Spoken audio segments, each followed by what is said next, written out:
Bienvenue dans Objectif Tech, un podcast de Capgemini France.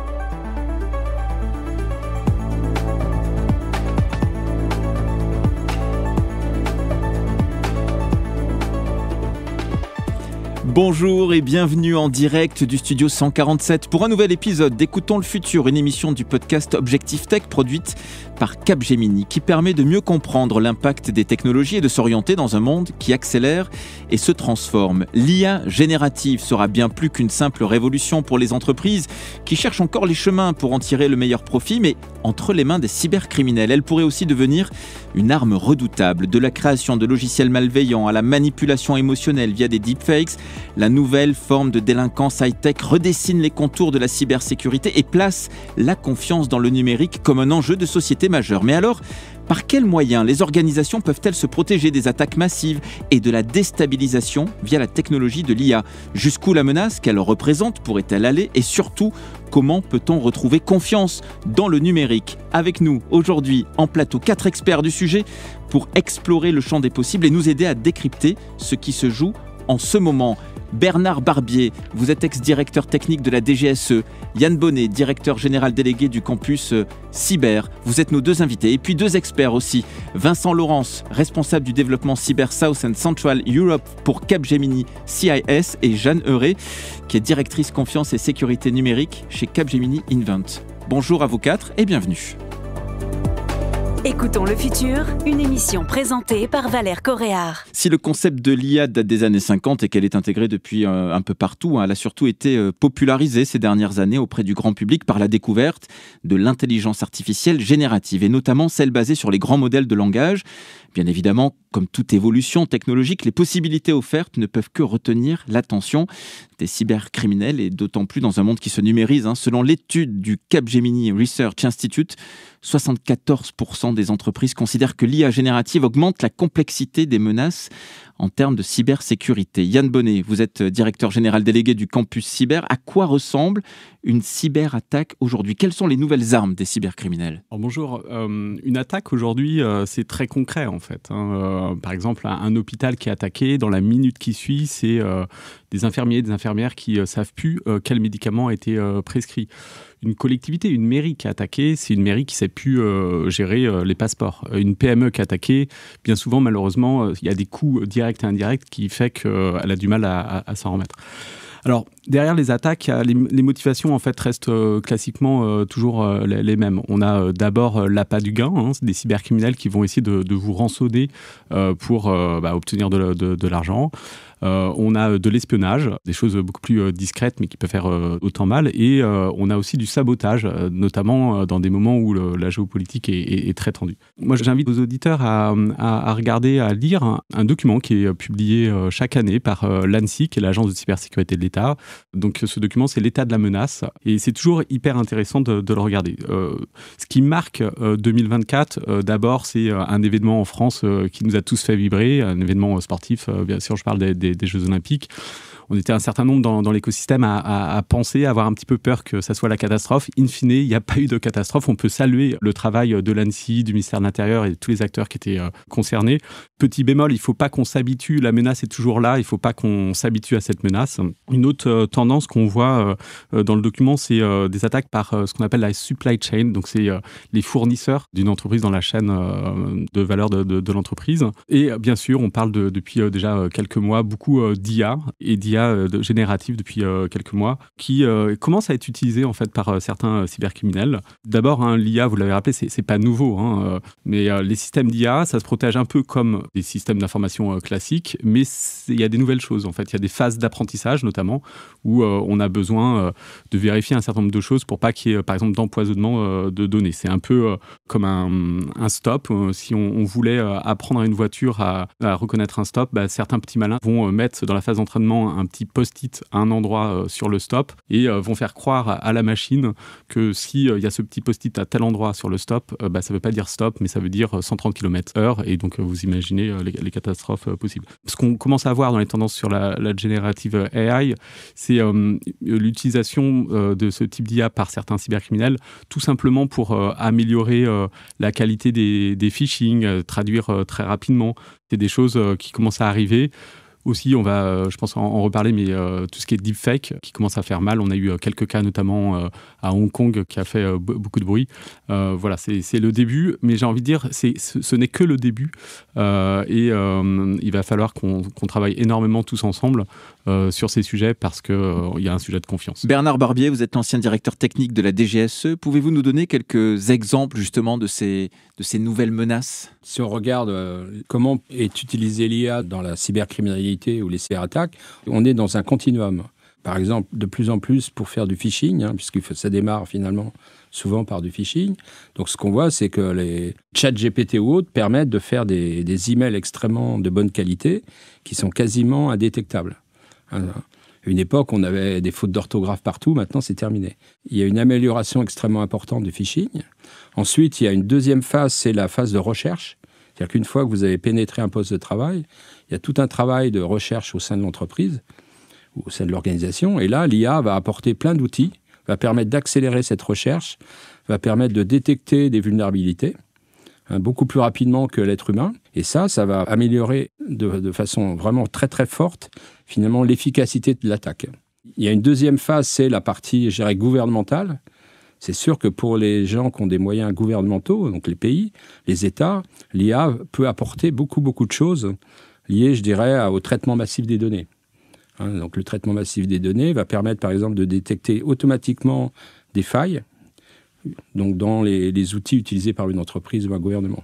Oui, parce que finalement, ces outils mis à disposition de celles et ceux qui attaquent sont aussi des outils mis à disposition de celles et ceux qui défendent. Voilà. Donc l'IA améliore aussi beaucoup la défense, puisque ce qu'on appelle les EDR, il y a plein d'outils maintenant qui reposent sur l'IA pour se défendre, donc ce qu'on appelle les EDR et d'autres. On ne parle plus d'antivirus, c'est les nouvelles générations d'antivirus. Et donc l'IA permet aussi d'améliorer énormément la défense. Donc on a un jeu entre attaque et défense. On n'a pas de révolution, on a une évolution finalement de l'IA. Et puis je dirais que les failles des grands éditeurs du GAFAM suffisent. Il y a des exemples très récents où il y a des énormes failles dans les logiciels, les operating systems de certains grands éditeurs qui suffisent finalement.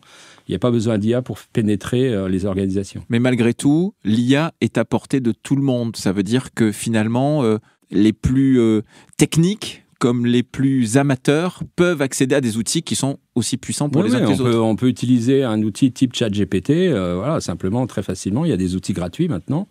Maintenant, l'efficacité de ces outils repose aussi sur la connaissance qu'on a. Je pense qu'il y a des outils de type LLM, donc ChatGPT, qui peuvent raconter n'importe quoi quand même. Il y a beaucoup d'exemples où on fait dire n'importe quoi à ces outils. Yann Bonnet, vous êtes directeur général délégué du campus cyber. Est-ce que ça veut dire finalement qu'on peut tous se faire hacker? On est tous vulnérables actuellement? Oui, clairement, à partir du moment où on a dans notre vie un peu d'informatique, et je pense que c'est un peu le cas de tout le monde, les voitures commencent à être connectées, beaucoup de choses autour de nous en fait, pas que l'ordinateur et le téléphone. Donc oui, ça nous concerne clairement tous, dans notre vie perso, mais aussi dans notre vie professionnelle. Ce qu'on voit, c'est un déplacement de la menace, déjà depuis quelques années, vers les acteurs les moins matures. En fait, un certain nombre de gros acteurs, notamment du CAC 40, ont mis des moyens considérables pour se protéger. Alors, on reste toujours très humble dans le domaine, mais voilà, on a un déplacement vers les acteurs qui sont peut-être un peu moins matures, et on le voit dans l'état de la menace dont je parlais tout à l'heure de l'ANSSI, où voilà, il y a surtout les PME qui sont très touchés en ce moment, les collectivités. Petite nouveauté, les établissements d'enseignement supérieur ont un peu plus d'attaques, et puis enfin les hôpitaux. Et c'est le gros enjeu de rendre la cybersécurité accessible au plus grand nombre. Et ça, c'est notamment l'objet, par exemple, de certaines régulations comme NIS 2, qui va concerner 15 000 organisations publiques et privées en France qui vont devoir un peu progresser pour mieux se protéger. Et ça, c'est important. Peut-être un petit rappel, en cas d'attaque, ce qui est important, c'est d'avoir quelques réflexes. D'abord, avant l'attaque, il faut se protéger, se faire accompagner. Il y a des guides de l'ANSSI, il y a des sites comme cybermalveillance.gouv.fr, il y a des initiatives un peu partout sur le territoire, notamment en région Île-de-France. Il y a une initiative qui s'appelle CIBIA, Cyber IA Hub, qu'on coordonne au Campus Cyber. On accompagne un certain nombre de PME. Et puis surtout, voilà, si vous êtes victime d'une attaque, il faut avoir des réflexes, appeler ce qu'on appelle les CSIRT régionaux ou aller sur une nouvelle plateforme qui s'appelle le 17 Cyber qui permet ensuite d'être redirigé et d'avoir les premiers réflexes. Mais Bernard Barbier, notamment quand on est une entreprise, est-ce qu'on s'en rend compte tout de suite qu'on est attaqué ? Ce qu'il y a eu dans le passé, c'est ce qu'on appelle les APT, les Advanced Permanent Threat. Prends le cas, par exemple, qu'on avait traité de TV5. On s'est rendu compte que la première attaque réussie a eu lieu 6 mois avant l'opération de cassage de la chaîne. Et en fait, les gens se promènent au sein du système d'information de façon cachée. Les nouveaux outils de type qui utilisent l'IA, justement, ce qu'on appelle les EDR, Endpoint Detection Reaction, permettent justement de lutter contre ça. C'est-à-dire qu'on voit qu'il y a des mouvements à l'intérieur du système d'information de l'entreprise anormaux. Maintenant, avec de l'IA, vous pouvez imiter parfaitement la voix de quelqu'un. Donc, il y a des conseillers bancaires qui vous appellent avec le bon numéro, puisque maintenant, il y a des failles quand même dans les systèmes de protocole téléphonique. C'est-à-dire qu'on peut très facilement avoir un outil sur son PC qui fait que je vous appelle avec le numéro que je veux. Donc, vous pensez que c'est votre conseiller bancaire. Il a toutes vos données et il vous force à faire un transfert bancaire. Et vous vous rendez compte que vous êtes fait voler de l'argent, mais il est trop tard. Il y a un énorme problème actuellement. Voilà. Et l'IA permet finalement de complètement leurrer les gens. Vous imitez parfaitement la voix, et ça devient extrêmement dangereux.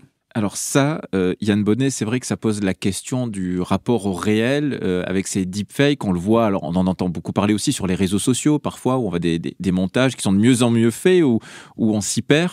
Mais là, c'est vrai que l'exemple que vous donnez de l'arnaque bancaire, Bernard Barbier, c'est assez effrayant parce que tout le monde peut se faire avoir, quoi. Ouais, clairement, la fiction d'hier est la réalité bien souvent d'aujourd'hui. D'où l'intérêt de faire des travaux de prospective. Je vous invite à regarder par exemple un travail qu'on a fait au Campus Cyber avec nos membres Horizon Cyber 2030. Je vais vous donner une petite anecdote. En 2017, j'ai eu la chance d'accompagner Cédric Villani, le mathématicien médaille Fields, sur les sujets d'IA. Et à l'époque, je me souviens, il y avait une petite start-up qui s'appelait Lyrebird où ils commençaient à faire un peu du deepfake audio.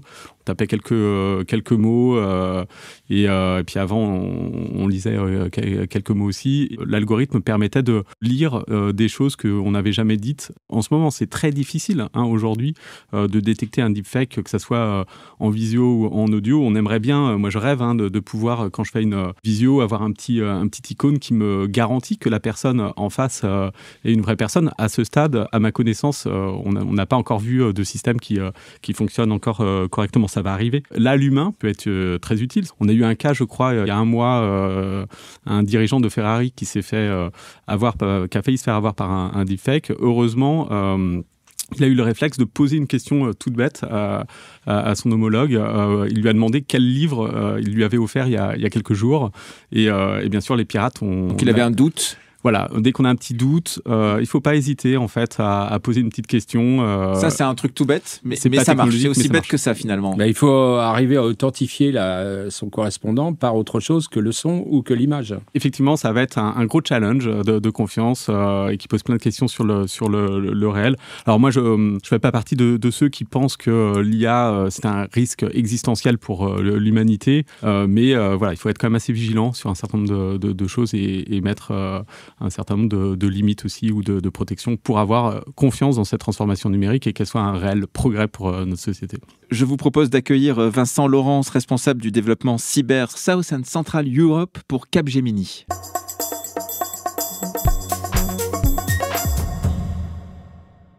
Bonjour Vincent. Bonjour Valère. Merci de nous rejoindre. Selon vous, l'IA viendra non seulement tuer, mais aussi renforcer les mythes. Qu'est-ce que ça veut dire ? Je pense qu'on vient d'entendre plusieurs cas réels qui nous montrent que l'IA pose des soucis en matière de cybersécurité et aussi censée renforcer les aspects de sécurité, mais on ne sait pas quelle est la réelle quantité de ces choses-là aujourd'hui. Je pense qu'on est au début d'une bulle. Cette bulle doit continuer à être travaillée. On a entendu Yann et Bernard nous fournir des exemples qui sont réels, mais quelle est la masse liée à ces exemples aujourd'hui ? Et je pense que ce monde nous force à nous poser tout un certain nombre de questions. Des mythes vont perdurer. Très clairement, ces mythes vont rester pendant un moment. Est-ce que tous les grands dirigeants vont se faire pirater ? Est-ce qu'on va essayer d'imiter les grands dirigeants politiques aussi pour faire des fraudes cyber aujourd'hui ? Ces mythes-là vont rester. Ce qui est très important pour moi, c'est les principes de vulgarisation de l'IA. On va pouvoir se poser des bonnes questions quand on saura exactement ce qu'est l'IA, comment la protéger et ce qu'elle protège. Et il faut mettre ça à portée de tout le monde. Vincent, comment expliquer les nouvelles failles créées par l'IA ? Comment anticiper ces menaces aussi ? Comme tout nouveau modèle, c'est dans l'implémentation qu'on va créer des failles. C'est pas la technologie en elle-même, c'est pas le concept en lui-même qui va amener les failles, c'est son implémentation. L'anticipation, elle est très simple. Il faut s'y prendre à l'avance et continuer à appliquer les bonnes pratiques. On a entendu nos deux interlocuteurs précédemment dire que l'IA était un système expert comme on en connaît aujourd'hui. Il suffit de garder les bonnes pratiques d'hygiène de la cyber appliquées à l'IA. Et quelles sont les attaques là, les plus innovantes ? J'allais dire faites-nous rêver, mais non, faites-nous cauchemarder plutôt. On a entendu parler des deepfakes. Les deepfakes sont en ce moment les attaques extrêmement innovantes. On a de plus en plus de mal à reconnaître une personne. Les algorithmes permettent d'imiter maintenant quasiment à la perfection la voix. Et là, on a vraiment énormément de progrès. Les attaques d'hameçonnage, de phishing aussi sont en progrès. On a des attaquants qui utilisent des technologies IA pour modifier en temps réel et s'adapter à la victime qu'ils ont en face d'eux. Des démos existent et c'est extrêmement impressionnant à voir. Néanmoins, je rappelle qu'il faut pas mal de capacités derrière pour pouvoir le faire. Et comme on a entendu Yann et Bernard le dire, c'est quelque chose qu'on voit apparaître. Est-ce que ça va se démultiplier ? Il faut voir. Merci Vincent Laurens. Vous êtes responsable du développement Cyber South and Central Europe pour Capgemini CIS. Les cyberattaques pilotées par l'IA se multiplient donc à tous les niveaux. Elles sont non seulement de plus en plus sophistiquées, mais aussi de plus en plus courantes. Tout le monde est concerné. Les grandes entreprises, je pense à Free, les médias, Libération par exemple, les organismes publics comme Amélie et puis culturels, mais aussi le commun des mortels comme vous et moi, peut-être plus moi que vous d'ailleurs, vu votre niveau d'expertise. Bernard Barbier, vous êtes ex-directeur technique de la DGSE. Est-ce que ça génère une perte de confiance dans le numérique ? Ça rajoute une couche ? C'est clair, je pense que c'est un vrai souci parce que le numérique, finalement, alors on peut l'anticiper, mais beaucoup de personnes le subissent. Il y a une vague depuis 20 ans. Avant, on parlait des NTIC, maintenant, ce mot a disparu. Mais le numérique est devenu notre vie courante. Je pense que sans le numérique, maintenant, on ne sait plus travailler, on ne sait plus rien faire. Le numérique a été conçu sans penser à la sécurité il y a 30 ou 40 ans. Maintenant, la sécurité est fondamentale. Donc on a des vulnérabilités liées au concept du numérique il y a 40 ans. Donc c'est comment maintenant vivre avec finalement ce risque. Et je pense que ce qui est fondamental, c'est d'apprendre à gérer le risque. Les dirigeants, les managers du futur, ils doivent comprendre qu'ils ont un risque maintenant qui est réel, qui est virtuel, qui est le risque du numérique. Il faut qu'ils apprennent à le gérer. Et on n'est pas tous égaux devant ce risque, non ? Il y a aussi des niveaux de maturité au niveau du numérique, que ce soit les citoyens ou les professionnels. On a un vrai souci, c'est qu'on impose des outils du numérique maintenant à tout le monde. L'État vous impose des outils, mais je dirais, il y a quand même une inégalité totale face au numérique entre les personnes. Yann Bonnet, vous qui êtes directeur général délégué du campus cyber, on peut parler d'impact sociétal, de cette perte de confiance, de ces cyberattaques, de cette menace finalement ? Oui, clairement, on l'a dit, la société s'est complètement numérisée, de l'éducation, de la santé, des systèmes énergétiques, des transports, même à certains systèmes de vote dans certains pays. Donc dès qu'il y a un petit grain de sable qui se met dans ces verrous, ces algorithmes ou d'attaque, ça peut complètement avoir des impacts extrêmement importants.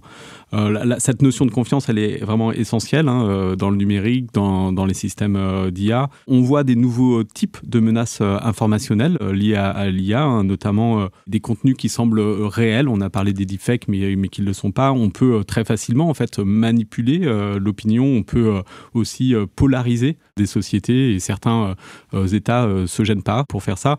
On peut saluer d'ailleurs en France une initiative, une nouvelle agence qui s'appelle Viginum, qui est rattachée au service du Premier ministre, au GDSN, et qui est une entité assez récente, je crois, qui date de 2021, qui est là pour lutter contre les ingérences numériques. Ils font un travail assez extraordinaire pour comprendre les modes opératoires de certains acteurs, notamment du côté de la Russie, mais pas seulement, pour voir comment, s'il y a des tentatives de manipulation de l'opinion publique. Oui, c'est ce que je voulais vous demander, Bernard Barbier. Vous êtes ex-directeur technique de la DGSE. J'ai envie de vous demander ça. C'est-à-dire que le contexte géopolitique a une influence maintenant directe sur les comportements, sur ce type de cyberattaque, évidemment. C'est clair, oui. On a quand même des pays, la Russie, ce sont des gens qui, à un moment donné, avec le KGB, étaient les rois quand même de la désinformation. Et en fait, le numérique, pour eux, c'est une continuité. C'est-à-dire qu'ils utilisent maintenant le numérique pour faire cette désinformation. Le ministre de la Défense l'a dit récemment. On a eu des campagnes d'attaque contre des hôpitaux qui étaient pilotées par la Russie. C'est quand même très grave, vous vous rendez compte. C'est hacker des hôpitaux, donc empêcher des malades d'être soignés normalement, simplement pour des raisons géopolitiques. Donc on en est là actuellement. C'est ça le problème, c'est que ce numérique qui est partout présente des vulnérabilités, et que d'un point de vue géopolitique, un pays peut utiliser ces vulnérabilités pour bloquer vos hôpitaux, etc. Donc dans ces cas-là, on franchit la frontière. Il y a des belligérants, finalement. Oui, mais on est dans une guerre hybride, comme on dit. C'est-à-dire qu'il n'y a pas... Voilà. Alors maintenant, est-ce que la guerre, c'est tirer au fusil ou au canon, ou est-ce que c'est envoyer un malware contre un hôpital? Voilà. Quel est votre avis? Pour moi, c'est une continuité. C'est-à-dire qu'il y a une continuité. Il y a un moment donné, on est dans une guerre hybride. Donc, la manipulation de l'information, on a créé Viginum, que eux, leur méthode, c'est de rendre public, finalement, ces campagnes de désinformation. Donc, la construction de Viginum, c'est de dire, je détecte par des outils assez sophistiqués, mais je rends public. Et on voit bien qu'il y a un continuum, désinformation, ensuite cybercriminalité augmentée, et puis, et même après, il y a du sabotage numérique. Yann Bonnet, directeur général délégué du campus cyber. On en est où sur la réglementation? L'Europe est à la manœuvre? Ça va dans le bon sens? Oui, il faut bien comprendre en fait que le numérique, l'IA, en fait, c'est pas que technologique, c'est extrêmement politique en fait, au sens de la vie de la cité. Et on l'a vu avec les impacts potentiels. Moi, j'ai cette conviction qu'il n'y a pas de déterminisme technologique, et c'est pour ça que c'est important en fait de faire des choix du numérique qui nous ressemble, qui nous permet de progresser. Et la régulation, c'est quelque chose qui nous permet de mettre un cadre. Alors moi, je n'oppose pas la régulation à l'innovation. Je pense qu'il n'y a rien de pire d'innover et puis ensuite d'avoir des règles qui se rajoutent, qui empêchent. Donc c'est mieux de bien réfléchir ce cadre en société, pas qu'avec des ingénieurs ou des gens qui sont focus sur la technologie. Je pense qu'on voit en termes de régulation un véritable combat au niveau international. Bon, j'ai un peu l'impression qu'il n'y a pas de pilote dans l'avion quand même. mais voilà, en fait, on voit... j'ai envie de dire 3 gros blocs. Un premier au niveau des États-Unis, très ultra-libéral, peu de régulation pour préserver les champions américains, en quelque sorte. En tout cas, c'est leur conviction, avec une guerre économique avec la Chine. On a la Chine ultra dirigée par le PCC et avec une IA qui est au service de la surveillance des militaires, avec des droits et libertés qui sont parfois clairement bafoués, avec par exemple le crédit social. Et puis on a l'UE avec ce fameux IA Act, où moi j'ai eu la chance de participer à l'élaboration de cet IA Act. Donc moi je le défends. C'est une approche qu'on a voulu par les risques. En fait, on s'est dit il y a certains cas d'usage qui sont des red lines, des lignes rouges, des choses qu'on doit proscrire. Par exemple, le crédit social, on n'en veut pas en fait en Europe. C'est quoi le crédit social? En Chine, ils ont mis un système pour noter les citoyens chinois en fonction d'un certain nombre de choses, de ce qu'ils lisent, de ce qu'ils font, et ils peuvent, en fonction d'un score, avoir des impacts, des sanctions, avoir le droit ou pas de faire tel ou tel métier. Mais là, c'est pas la série Black Mirror, c'est la vérité. Et voilà, c'est ça exactement. Donc voilà, l'IA Act, c'est vraiment une approche par les risques, avec des risques à proscrire, d'autres risques qui sont très faibles, donc on laisse énormément d'innovation, et puis entre les deux, on met un certain nombre de contrôles. C'est un peu comme quand on achète une voiture, on n'a pas besoin d'être spécialiste pour savoir que théoriquement la voiture elle fonctionne bien, mais on peut toujours avoir un accident si on fait un peu n'importe quoi. Mais voilà. Et donc, là, l'IA Act, ça va permettre petit à petit d'avoir confiance en ces systèmes d'IA, et ça c'est extrêmement important si on veut une adoption encore une fois avec du progrès pour les utilisateurs. Et on voit encore une fois, moi je me souviens quand on parlait du RGPD, on disait l'Europe régule, les États-Unis innovent et compagnie. Au même moment, j'étais à San Francisco qui est reconnu comme le lieu d'innovation. À l'époque, ils faisaient des copier-coller du RGPD. Aussi parce qu'on a encore une fois ces géants du numérique, ils ont besoin de cette confiance pour que ça fonctionne. Et on peut saluer aussi en France la création de l'Institut Linesia qui a été annoncé par la ministre Chapaz il y a quelques semaines au campus, qui est l'Institut national pour l'évaluation et la sécurité de l'IA. Et ça, c'est important parce qu'il faut en fait avoir des règles qui soient claires, mais il faut aussi avoir des capacités à s'assurer que les systèmes respectent ces règles et qu'on avance en termes de sécurité. Je vous voyais acquiescer, Vincent Laurence, vous qui êtes responsable du développement cyber pour Capgemini CIS, sur cette question de la confiance. Il faut aussi une régulation qui garantisse la confiance. Oui, les organisations privées ont besoin de confiance, le public a besoin de confiance, et l'utilisation de l'IA amène ce flou qui est nécessaire de creuser. Donc c'est vraiment critique. Un instant, Bernard Barbier, avant de donner la parole à Jeanneret. En cas de cyberattaque massive, vraiment de grande envergure, on parle souvent des moyens de défense qu'on n'a plus peut-être aujourd'hui sur le terrain vraiment de la guerre, j'allais dire opérationnelle, mais sur une cyberattaque, on a des moyens de défense. Qui réagit et est-ce qu'on est bien doté ? Je pense qu'en France, au niveau étatique, oui, on a des superbes outils, on a des superbes ingénieurs, des superbes personnes, on a des équipes extrêmement efficaces. D'ailleurs, le résultat des Jeux Olympiques, on s'inquiétait énormément de ce qui allait se passer aux JO. On a démontré, c'est-à-dire que si on a là une vraie volonté de se protéger, finalement, on sait se protéger. Bon, l'attaque est quand même plus difficile que la protection. Moi, mon vrai souci, c'est au niveau des industriels. C'est-à-dire que les outils que l'État a, malheureusement, on n'a pas transformé ça en outils industriels. Et ça, alors que dans d'autres pays, comme en Israël ou aux États-Unis, ils ont franchi ce pas. C'est-à-dire que l'État et les industriels ont presque les mêmes outils. Nous, on a un seuil entre les deux et on a un vrai souci, finalement, d'industrialisation de nos outils extrêmement efficaces de l'État. On se pose cette question, demain tout hacké par l'IA, sacrée question, cybersécurité, nouvelles menaces, nouvelles défenses, on revient dans 30 secondes. Envie de comprendre comment la tech façonne le futur ? Intelligence artificielle, cybersécurité, cloud, transition écologique. Nos experts, clients et partenaires vous donnent les clés pour libérer la valeur de la technologie. Objectif Tech, le podcast de Capgemini. Abonnez-vous. Et on va accueillir dans un instant Jeanneret, directrice confiance et sécurité numérique chez Capgemini Invent. Jeanneret, votre travail lorsqu'on parle de l'IA, c'est donc de vous assurer que les organisations déploient une IA de confiance, et à l'inverse de mettre l'IA au service de la sécurité. Vous pouvez nous en dire un peu plus sur ces deux aspects-là ? Oui, tout à fait, bonjour. Sur le premier aspect, ce qu'on va regarder, c'est les risques qui sont associés à l'IA. Alors l'IA au sens large, générative, demain le monde multi-agent, il y a tout un tas de risques. Au-delà des risques cybersécurité, il y a beaucoup de standards sur le marché qui commencent à catégoriser un peu tous ces types de risques. Il y a des risques liés à la sûreté. Vous avez beaucoup parlé des hôpitaux depuis le début de l'émission. Ça a des impacts sur les patients. Donc on n'est plus du tout dans le cyberespace. Bernard a parlé de continuum, c'est exactement ça. Il y a des risques de sécurité, mais il y a aussi des risques, comme on le sait très bien avec l'IA, d'éthique, de transparence, d'explicabilité des modèles. Voilà. Et donc on travaille aussi avec le Forum économique mondial là, pour regarder un petit peu tous les impacts sociétaux que peut avoir l'IA. Et effectivement, à l'inverse, on regarde comment utiliser l'IA pour les forces de sécurité.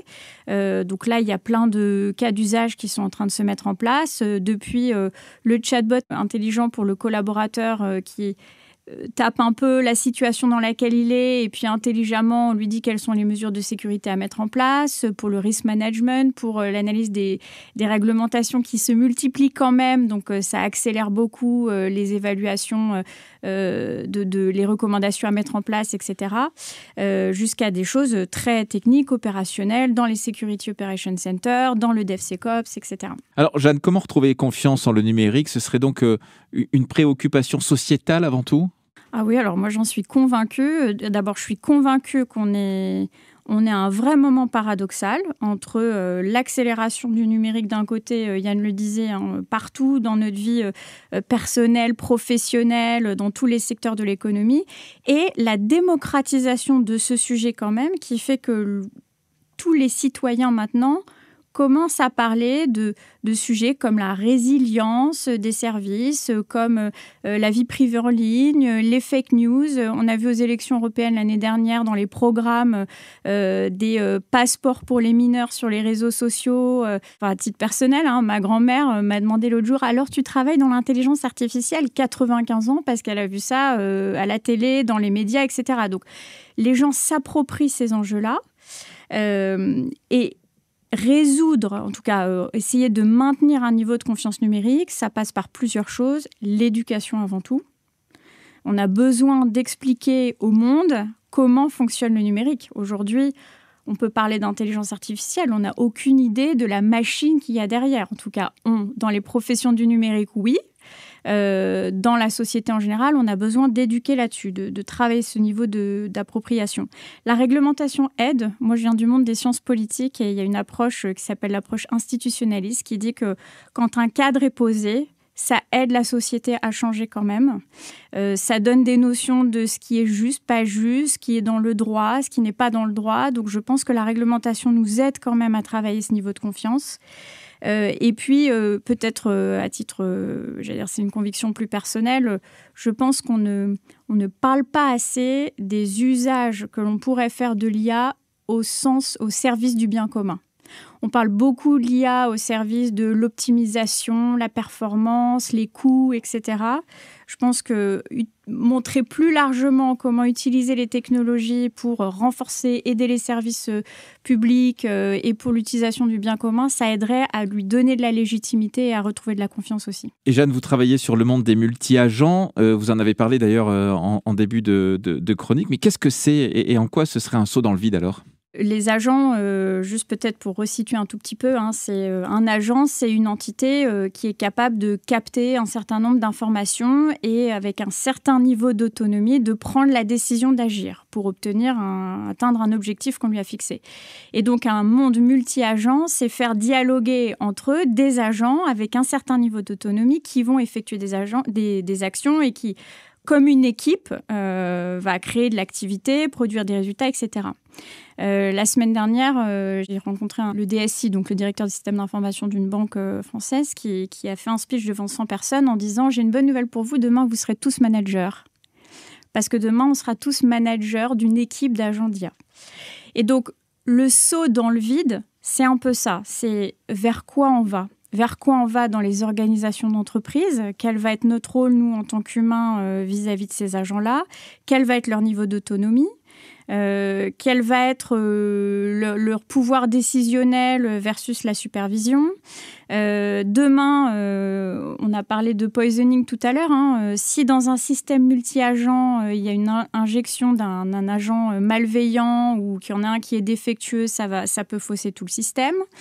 Donc voilà, il y a plein d'aspects dans le monde multi-agent qu'on ne maîtrise pas complètement aujourd'hui. On sent qu'il y a un petit risque de perte de contrôle, quoi. En tout cas, la machine peut s'emballer, c'est un peu ce que vous dites. Alors, grâce à la gestion du risque, on espère pouvoir maîtriser ces risques-là, mais effectivement, ça pose des questions.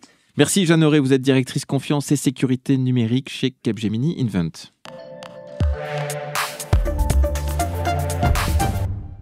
Bon, c'est une tendance de fond, autant qu'une réalité, tout en créant de nouvelles vulnérabilités qui inquiètent. L'intelligence artificielle s'impose aussi comme un outil incontournable en cybersécurité pour améliorer la détection et la réponse aux menaces. Selon le rapport Gen IA in Cyber, plus de 80% des leaders en cybersécurité estiment que l'IA sera essentielle pour prévenir les cyberattaques futur. Il y a une forme de paradoxe là-dedans, Bernard Barbier. C'est bien et en même temps, c'est un risque, mais c'est quand même bien. Non, il n'y a pas un paradoxe. On voit bien que l'IA intervient dans tous les domaines, dans des domaines négatifs, par exemple, en facilitant finalement les cybercriminels, mais aussi en facilitant finalement la défense.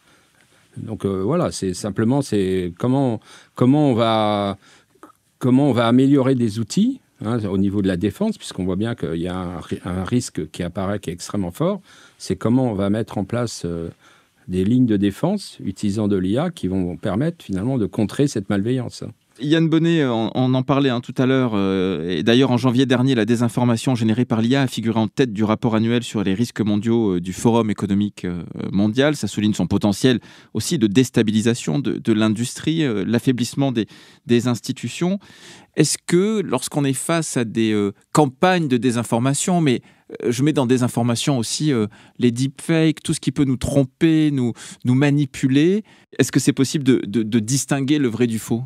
Alors c'est une question qui est extrêmement difficile. On a un déplacement des sources d'information et de manière de s'informer depuis déjà quelques années, un peu du 20h de telle grande chaîne à des Reels ou de choses sur TikTok ou Instagram. Donc on a besoin en fait de repenser comment on rend l'information fiable. On en a parlé tout à l'heure, l'éducation a un rôle énorme. Il y a quelques années, il y avait une éducation aux médias. Je pense qu'on doit former cette nouvelle génération pour mieux prendre du recul, mieux comprendre que ces plateformes ont un intérêt, et c'est l'économie de l'attention. On a l'intérêt d'avoir l'attention des jeunes ou des moins jeunes sur telle ou telle info, et malheureusement une fake news va générer beaucoup plus d'attention que parfois une vraie information. Donc il faut qu'on arrive à expliquer à tous ces jeunes ou moins jeunes d'ailleurs ces nouveaux phénomènes. On parle aussi de bulles de filtre où on est enfermé dans un univers en quelque sorte avec ce qu'on voit, et on peut être en quelque sorte manipulé par les algorithmes. Donc c'est des choses, je pense que l'éducation, ça va être quelque chose d'extrêmement important, en plus de systèmes dont on a parlé, comme des algorithmes qui permettront de voir des manipulations, des nouveaux modes opératoires de certaines puissances étrangères qui souhaiteraient manipuler l'opinion d'un État, par exemple. Et j'ai l'impression qu'on est un peu en retard sur l'éducation, mais enfin souvent ça suit un peu le train. On va vous écouter dans un instant, Vincent Laurens, mais avant juste une précision, Yann Bonnet. Est-ce qu'il faut regarder toute cette information, finalement tout ce avec quoi on s'informe, avec le doute en permanence ? Je pense qu'il faut, c'est bien de douter. Le numérique, c'est un pharmacon. C'est à la fois un remède et un poison pour notre société. Ça dépend comment on l'utilise.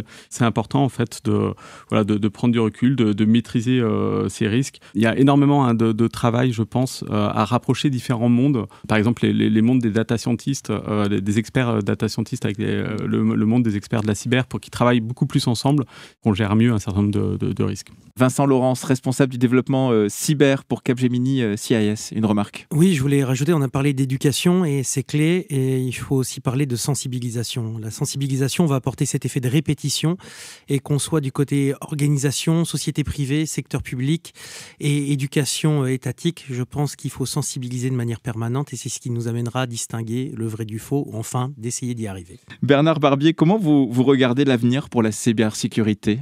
À quoi on peut s'attendre ? Je pense qu'il y a un avenir prometteur, puisque c'est un sujet que j'ai démarré dans les années 90. On voit c'est une source d'activité, de richesse, parce qu'il y a un vrai business. En fait, le risque ne fait qu'augmenter, puisque, par exemple, l'IA amène une complexité dans les systèmes d'information des entreprises qui augmente énormément ce qu'on appelle la surface d'attaque, qui amène beaucoup de risques. Et je pense que c'est fondamental, finalement de travailler sur l'analyse du risque. Donc il y a des menaces, comprendre les menaces et analyser le risque. Et donc il faut changer nos méthodes finalement de réflexion. Il y a un vrai avenir, parce que c'est un vrai sujet fondamental pour le futur. Et Bernard Barbier, dernière question, l'humain dans tout ça, c'est la faille, c'est la solution ? Non, l'humain est fondamental. Moi je pense que j'ai la chance d'avoir été élu à l'Académie des technologies, donc et je peux échanger avec les experts IA scientifiques français. On voit bien que, en fait, l'IA ne remplacera jamais l'être humain. Les grands scientifiques de l'IA le disent clairement.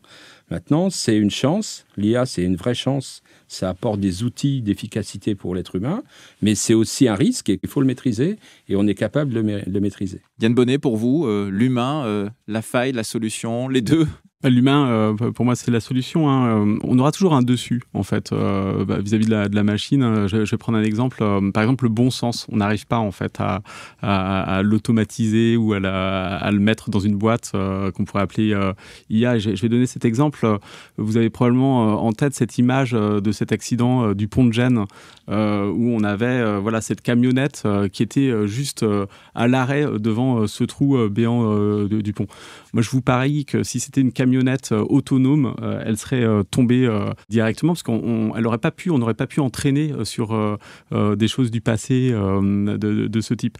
Et bien là, l'humain a eu ce réflexe de s'arrêter, ce bon sens. Et ça, pour moi, c'est quelque chose qui me réjouit.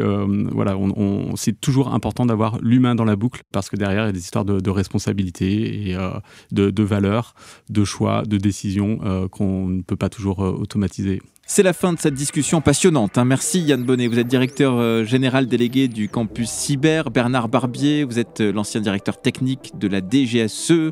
Merci à vous deux. Merci aussi à Vincent Laurence et Jeanne Heuret, chroniqueurs parfaits aujourd'hui au nom de Capgemini. Si vous appréciez l'émission, pensez à vous abonner, laissez des étoiles sur votre plateforme de streaming préférée et puis partagez cet épisode aussi avec votre entourage. Nous n'avons probablement pas répondu à toutes les questions que vous vous posez, vous les internautes, mais on a pu pendant presque une heure débattre, définir ou encore rêver autour du futur.